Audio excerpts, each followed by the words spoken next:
Welcome to the Profitable Farmer Podcast, where it's all about increasing the profitability of your farm by working smarter, not harder. And now your host, business expert, Andrew Roberts. Welcome to this week's podcast. We have a special guest all the way from Kangaroo Island, David Westbrook. Welcome to the podcast, mate. How you going? Very well. Thanks, Andrew. Thanks for having me on. Mate, it's great to have you on. We've actually shared an interview with Westy some time ago, how he went about having a 9-week holiday with his 3 young kids. And so it's great to have you back, Westy, and really adding some value to farmers. And mate, I want to get straight into this, if that's okay. We'll get some clarity on on who you are and what you do very, very shortly, and a bit about your background. But Westy sent me an email recently, and it really prompted me to want to book him straight in to do a podcast on it. And I'll just read it out, if that's okay, Westy, and then we'll talk a bit about who you are and why this is probably motivating for you, or why this has touched a nerve with you, because I could feel in your email there's a bit of emotion in this, but I really hit a mark in my opinion. So are you okay if I just read this out? Absolutely. So he just says, if I was asked what advice would I give to an up-and-coming farmer, simple, just smile more. We worry about everything, and this creates resistance to what we truly want. We need to read, we need to journal, we need to get educated on our core focus, and we need to implement. But what if we just smile every now and then? We will get there so much quicker and happier. We worry about the rain. We worry about the markets. We worry about what other people think of us. Where does this worry get us? Nowhere. In fact, it makes us go backwards. We do our due diligence on the markets. We have a risk mitigation strategy for drought. And you know what? Other people aren't even thinking about us anyway. Do you know why? Because they're too busy worrying about what you think of them. We spend so much time in fear of these things happening. We're continuously telling ourselves in our head that what if I stuff this up? But imagine if you said, what if I nail this? Remember when you were a kid, before school and before all the expectations on you and your future, you just played and life was a game. Why do we change from that child mindset? That child isn't thinking about all the what ifs. They're irrelevant in that current moment. They're just in this now having fun. So just smile. If you F up, learn the lesson, and don't take life so bloody seriously. Serious. Have fun. Very, very motivating, Westy, and so true. And before we elaborate a bit more on this, mate, just a quick snapshot, your background, mate, your farming background in particular. Yep, absolutely. So up on a family farm, cropping, and then we expanded that into livestock on Kangaroo Island. And that's when we went through that initial honeymoon period of everything was a dream. We were just living that dream. It was exciting. It was something new, learning about livestock, new people around us, new environment. And then we got in that frustration stage of business where everything hits you, the pressure of starting to know it. So you start to get educated on, or I was starting to get educated more on the professionalism around running a business, so really maximising profits and all the stresses come in. And a lot of that come down to me watching other people on the island and around me, other farmers that were good at farming. And I was starting to judge my success and comparing that against who they were. Yeah. And there's a lot of negativity that comes out of that. Yes. And that's a whole nother topic. But so we worked through that frustration stage, working long hours, really getting nowhere. And a lot of it for me was when I would be looking in the future. So I wasn't in the now, like you are as a kid playing in the sandpit. You're in the now. I wasn't in there. I was worried about, okay, so when I've got money, I'll have more time, or when I've got more time, I'll be a better farmer, or when I've got new sheep yards, I'll have more time. All those sides, always looking forward. Worrying, a lot of worry about what if I don't quite get that right, and not being in the now. And then through Farm Owners Academy, and being exposed to a different way of thinking, I I was very fortunate enough to have that flick of the switch, that light bulb moment, change my beliefs, to just be able to accept life for what it is, and just like business is hard. There's a lot of pressure in business, but if you can create that awareness of your thoughts, so control your thoughts, the more you can be aware of that, you can tell yourself to smile when the dog does something wrong in the paddock, or your ute breaks down, or something doesn't quite happen. You miss the market, you sell wool in the wrong market or something like that. You can just accept it for what it is and just smile and learn the lesson out of it. Mate, it's such a you've hit the nail on the head in so many ways with what you're talking about, and hence why I wanted to explore this and get you straight onto a podcast, because I think it's a topic that's not discussed, and there's, I would say, a large portion of farmers that suffer more than they need to because of this, the reasons that are creating this chasing of the future. And so I wanted to break this podcast into three components, Westy, and firstly look at why do you think farmers do this? And you've already opened us up to one of those. It's this comparing to others, right? That you've already started going there. But I'm sure there's other reasons as well. So I want you to give your opinion as to why you think they do it, and I wanted to share some thoughts about why I think people do it as well. Yep. Secondly, let's look at the consequences of not focusing on smiling and being happy. And finally, what can we do to change?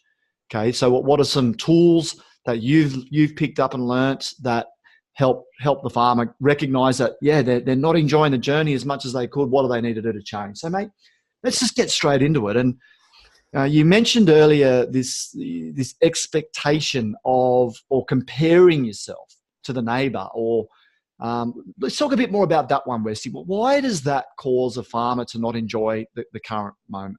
Okay. Yeah, I get, and there's a lot of different aspects inside of that, but it's very easy. Like as a farmer, you're in a community. Generally you live in a farming community, so there's a lot of you're doing a lot of community projects. So you're going on other people's farms, catching up with farmers. So football club, sports club, you're always talking to other farmers, and it's not a competition. Generally, like everyone gets on really well, but inside of us, we put so much pressure on ourselves to be successful on our farm. And is it keeping up with the Joneses, Westy? Is it almost like, gosh, if I don't sort of thrive, I'll look like a failure? What is it? What's the underlying cause? What's the sort of fear that people have, do you think? Well, the ultimate underlying is ego. Yeah. And ego is a big topic that not many of us really understand. It's quite a deep topic, but on the outside, that ego inside of us, we want to prove to ourselves that we're worthy. And to do that, we've got to be, like you said, you've got to keep up with the Joneses, and every district is different. Like some districts aren't like that at all, and some are more like that. So, and for me, when I first moved to Kangaroo Island, I felt like I had to prove myself a little bit. And if someone did something really good, I would generally be really happy for them. But inside for myself, I was a bit envious. If they did something good, or I'd sort of feel like I was missing out a little bit, and I felt like I had to do something better to try and catch up. And in a way, it's good because you are challenging yourself, but at the same time, you're putting a lot of pressure on yourself, and you're not doing things from within you. We probably live most of our life on our external, so worrying about what other people perceive of us, instead of actually doing what you want to do from the heart.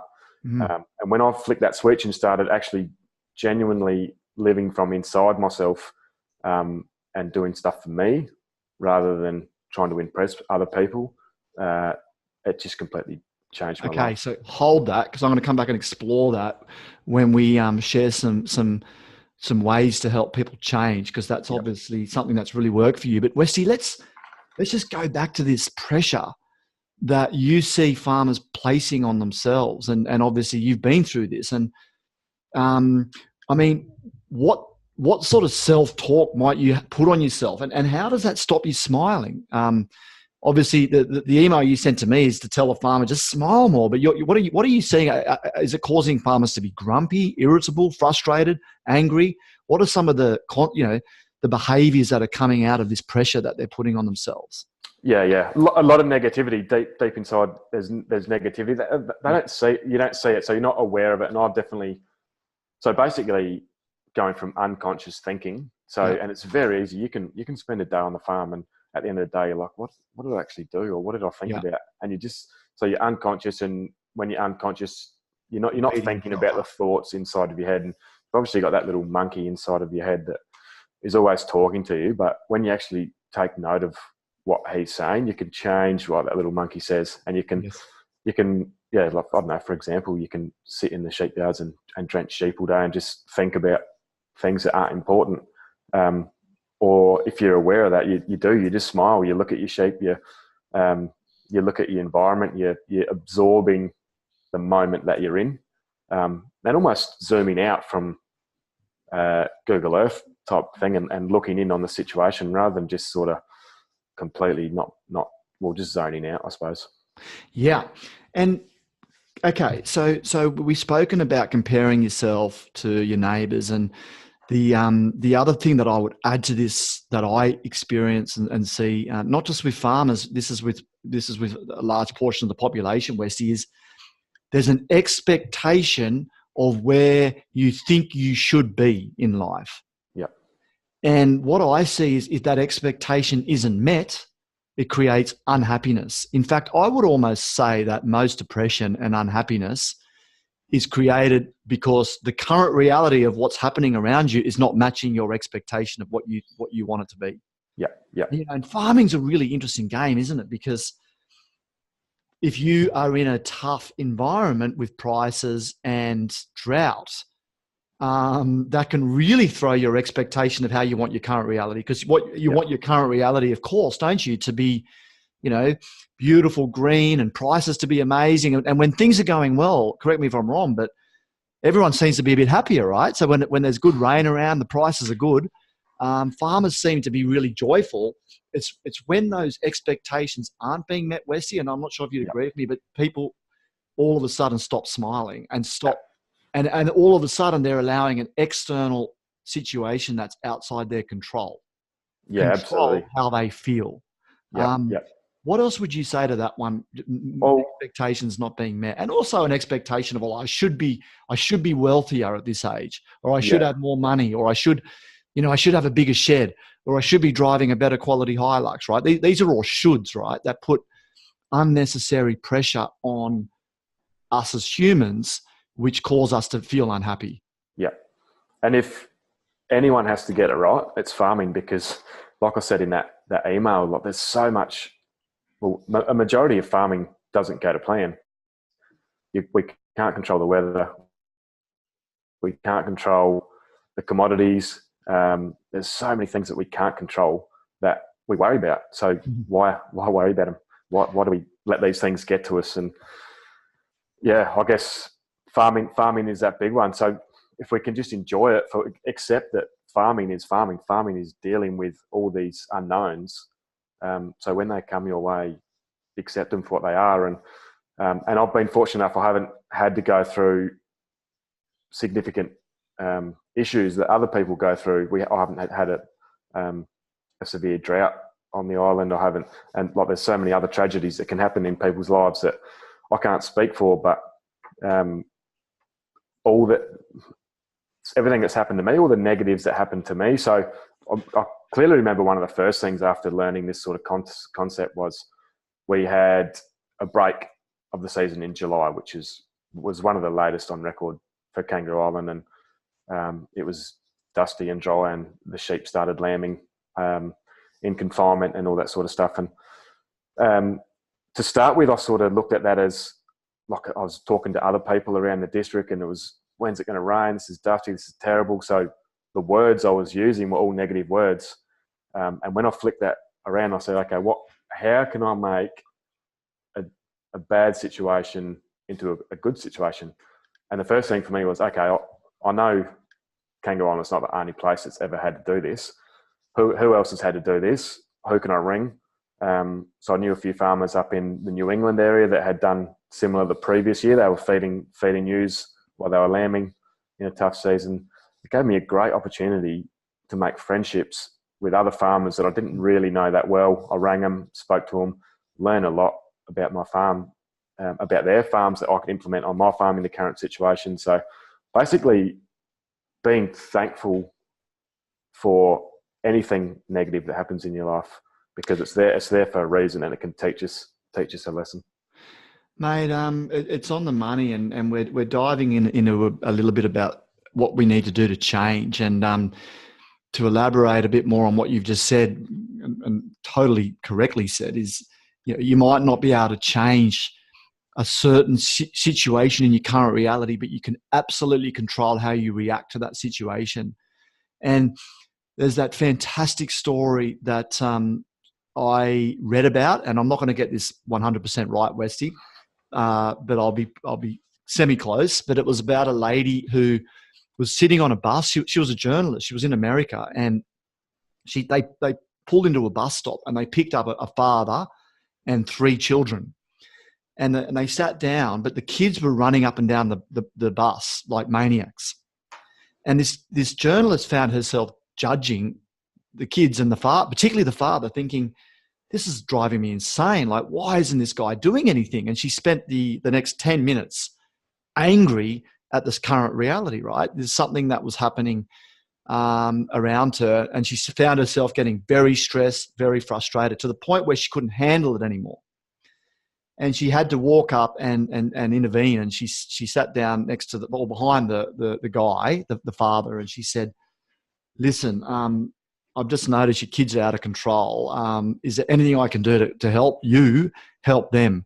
She came from an act of compassion in asking, but he just turned her and he said, look, I don't know. I'm totally lost. We've just left the hospital where their mothers just died. Mm.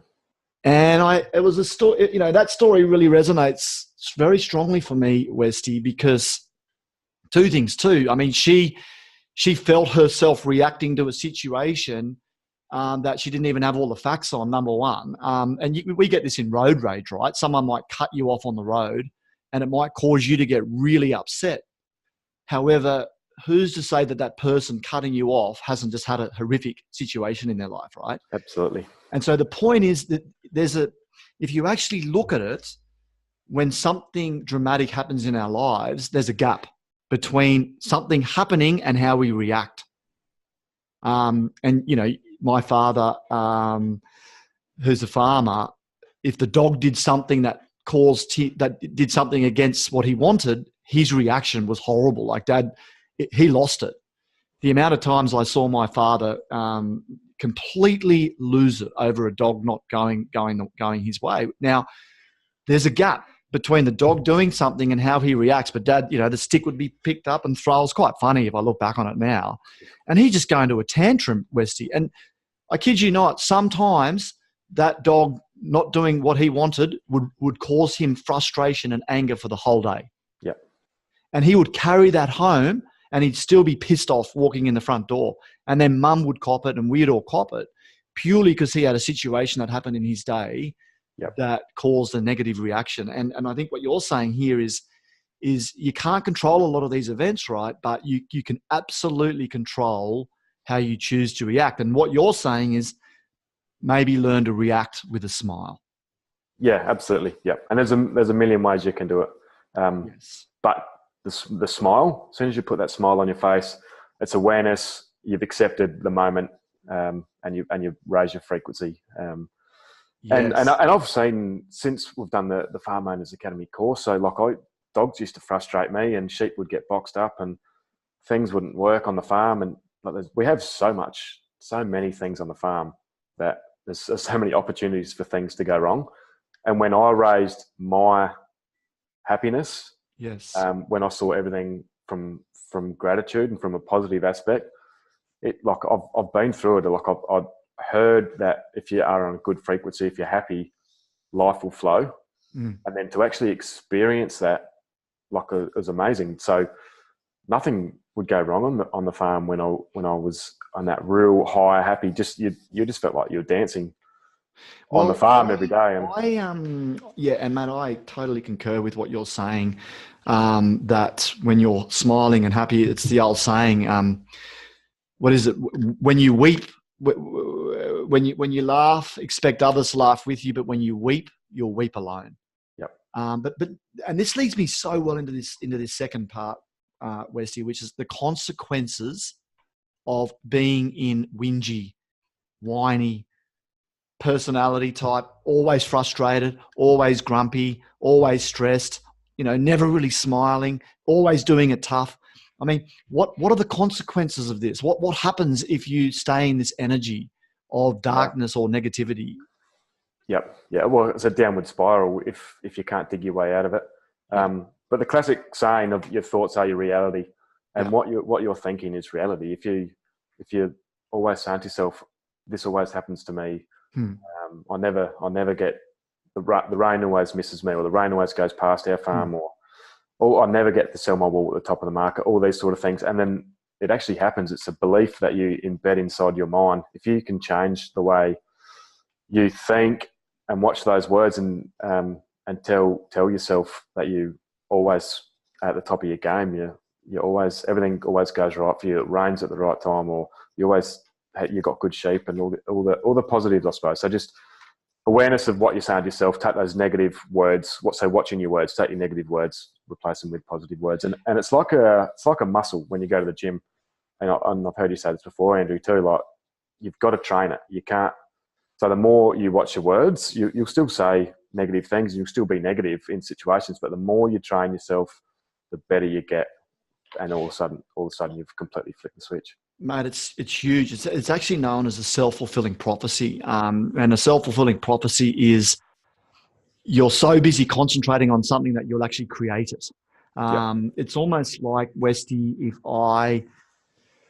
let's say you've got a controlling partner and she's always telling you, don't forget the keys. And you're constantly nervous about it. And so you're constantly saying to yourself, don't forget the keys, don't forget the keys, don't forget the keys, rather than remember the keys. It's very simple. It's just a tiny gap in language. And whatever, usually what you'll find is you're the person that always forgets their keys. And you're absolutely right. It's become an ingrained thought that becomes your reality. And you're absolutely right. There's often the person, and I'm putting this in inverted commas, but the unlucky farmer.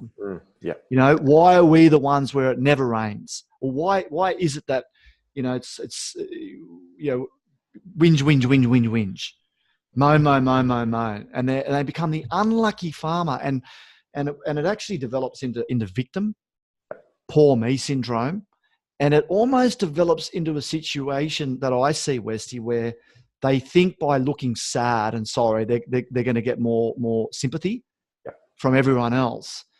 They're going to or attract more support, or government, or maybe that my wife will feel more sorry for me and will give me more love. But unfortunately that doesn't happen, Westy, because the person that's whinging and moaning and frustrating and angry, right, that they end up living a lonely, let's be honest, a lonely, sad life. Yep. And would that be a fair call? Absolutely. And there's so many things. It's very easy to whinge at. Like, there's so many regulations. Like, how many people? Well, it's easy to whinge on the farm about OH&S, or it's easy to whinge on the farm that the government have done the wrong thing, or the roads haven't been graded. Like, it's the bloody politics, roads. It's the council. Yeah. And look, there's a positive in there. So I don't know. Like, we can always, if you dig hard enough, you'll always find some gold in there somewhere. And for example, there's a road that's just been resheeted near our farm. It's one of the worst roads. It's worse now than what it was 6 months ago before they put it on there. People can complain about it. Where's that going to get you? The positive out of that is that the guys that have done it are going to do it better next time, because they've learned a great lesson. And who knows, it might get bitumised now, or it might get resheeted even better. You just don't know. Mate, I am 100% with you. I think it's an absolute waste of time when you're in complaining and when you're in whinging mode, because you get trapped in victim mentality. And Westy, we can all do it. Far out, I can do it. I was having a bit of a whinge-a-thon the other night with my wife, And it was just ridiculous when I look back on it, but it was just me wanting to have a bit of a whinge, right? And I was totally in victim. I can't remember what it was over, but it was on Mother's Day, and I was whinging that I didn't get anything for Father's Day or something ridiculous. But, it's childish when we look at it, because we really do live in the greatest, here I am in Australia, and the fact that, I think we live in by far the greatest country on the planet, drought or no drought. I think we've got more opportunities than anyone else. We live in a first world country, and most of our problems are 100% third world problems. But even when we run out of money, Westy, in this country, we still get a pension payment. Yeah. So we can still put food on the table no matter what. So we're not in a country that has to fight to put food on our table. And therefore, we really have very minimal to worry and whinge about. It actually burrs me up a lot. Yeah. How much whinging we can do in a country like this. But let's talk about now, mate. What's 1, 2, or 3 things a farmer could do to change this? It's all good and well knowing, yes, I'm a bit of a whinger. Yes, I find faults. Yes, I don't smile as much as what I could. Okay, what could we do to change this? From what have you learned? What's a tool? Yeah, okay. So personal mastery, so being able to master your thoughts, and so your willpower and all that sort of stuff is a huge key. So one of the simplest things you can do is just watch yourself, watch your words. So awareness of your words. If you say something negative, think, okay, I won't say that next time. If you're in a conversation down at the sports club or at a wedding or whatever it might be, and people are bagging a neighbour, a friend, the government, the council, whatever it might be, just be aware of that, and then don't get caught up in don't gossip. Don't go along that small talk path. It's huge, mate. Just be conscious of what you say, and you don't have to disagree with them, but you don't have to agree with them. Yes. Yeah. Mate, and I will add to that, be aware, and something that I know you've taken on board very well. But again, it's, you've been good at it at times, Westy, and I know you've also been challenged with this at times, but the consistency of coming back to a morning routine. Yep. Okay. Why do you think that is such a powerful thing to do? And maybe you need to give a little bit more clarity on a morning routine, what it means to you, Westy, and why, what's 1 or 2 things you could do in that morning routine, particularly to come back to gratitude and to focus on what's great about your life. Yeah. So a morning routine is a great opportunity to take ownership, to be disciplined, to exercise your willpower. And willpower is huge. If you can set your alarm for 6 in the morning. And if you hit snooze, that's not willpower, is it? And willpower is and it's something you have to work on. You get out of bed and you go and exercise. Yes. But that morning routine, so humans love structure, and I'm not an expert at this, and there's a lot of people out there, a lot of information out there that you can do the research on, but a morning routine gives you the structure to be able to tick a few of those things off. So exercising, journaling, whatever, writing out your gratitudes. Right, writing out your gratitudes. Just take the dogs for a walk through the paddock, or being outside in that morning. The mornings they're quite powerful. Well, mate, I remember you shared with me, West. You may not recall this, but you were saying you might not do this every day, and I'm assuming it's more so in summer. But you have an outdoor shower, and I remember you were saying sometimes you just kneel down and just stop and actually give thanks and actually just go, you know what? How lucky am I? 3 kids. I've got a beautiful wife. I'm living in this country. Everything might not be unraveling in the way I want it to, but how lucky am I? And I remember you were saying that you would often do that little exercise, and you would just get this wash of power that would come through you. And do you recall you sharing that with me? Yeah, absolutely. And that's my biggest. If I'm off my game, coming back to gratitude always wins, because and it's something that this took me a long time, and you teach this very well, Andrew, but this took me a long time still to grasp it. And I knew that gratitude had to be good because, and I've shared this before, the people that are doing it, your Oprahs, your Michael Jordans, AFL players, they're all practicing it to be better people. And it took me a while to understand it, but once I've finally connected with it, you're on top of the world. If you can be grateful for things, and so thank you is a word that we should be using all the time, not to other people, but to yourself. So thank you for allowing me to sit on a tractor and being in this environment, or thank you for the sheep that you've got, or the opportunity you've got on your farm, whatever it might be. But basically, it just gives you a warm feeling inside, and you just feel like going and conquering the world. And even a slightly higher level than that too, Westy, is thank you for the fact that I can look out my eyes when I'm in this tractor. Yeah. Thank you for the fact that I got these hands that can sit on the steering wheel. Thank you for the fact that I can walk in and out of this tractor. I mean, how easy is it to forget what we have? Yeah. When we're concentrating on what we don't. Yeah. Why is it, Andrew, that a lot of people that have the average life and can walk and can climb into a tractor, and then the unfortunate circumstances of a disability comes into their life, all of a sudden they become great at something because they've been pushed into the realization of, wow, they understand their thoughts, the power of their thoughts, and gratitude comes in. So people, they find gratitude after an event like that. So why do we have to wait? Why do we have to wait for a tragedy to happen before we tap into that? Why not be aware of it now? Mate, I mean, it's the backbone of why I wrote the book, What the Hell Are You Chasing? This whole topic is exactly what I am most passionate about. If I am to look at my why, my mission, it's helping people love where they're at. And it's interesting because that little saying that the boy stopped crying about having a good pair of shoes when he met another kid without feet. Yeah, absolutely. Yeah, it's so simple. And if I was to give one other piece of advice, two other pieces of advice here. Number one, go and visit a third world country, or go down to the hospital. Take your kids down to the hospital and go in and take some balloons and flowers at the burns unit, and go in and meet some people in there, and ask yourself the question: how do I add up from a gratitude point of view compared to these people? Third world country blows my mind. It's one of the greatest things you can do for yourself and your kids.